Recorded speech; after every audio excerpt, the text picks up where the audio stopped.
আলহামদুলিল্লাহ। আল্লাহ আমার সংসারে চাইতে গুঁড়ো গাড়াতেছে, দেখতে একটা নাদুস নুদুস। আহারে আমার কলিজার টুকরো বউ, তুমি কি ঠিক আছো সোনা বউ? আমি একদম ঠিক আছি মাই ডার্লিং। আমি তোমার কত ভালোবাসি আমার সোনা বউ। আউ, আমার বাচ্চা হইলো নাকি? ও মাই গড। ওরে মোর সুবহানাল্লাহ, এক লগে সাইড হইছে এরপর আরো একটা এদি লড়ে সরে না এবারে এই এদি লড়ে উঠছে, দেই দেই শ্বাস করেনি, দেই দেই ও মা করে আব্বা এই কারণটা কি? আমার তো খটকা লাগতে আছে, এই পুয়া তো আমার নেহা নয় নাই দেখতে, এত রাঙ্গা সাঙ্গা কারণটা কি? শয়তান্য মাতারি, কি খবর?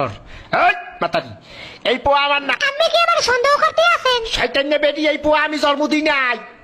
তাই নাকি এই বুয়া আরেকবারের বেড়ে জন্ম দিয়েছে? তুই পরকিয়া করছো বেডি? কি? আমার নামে এত বড় কথা, একটা জানি বুঝে যাবো। কি বেডি, তুই আমার গায়ে হাত দিছো? তোরে দিলাম 3 লাখ, থাকবো না তোর লাগে, যা। মুইও করবো না তোর সংসার, যা।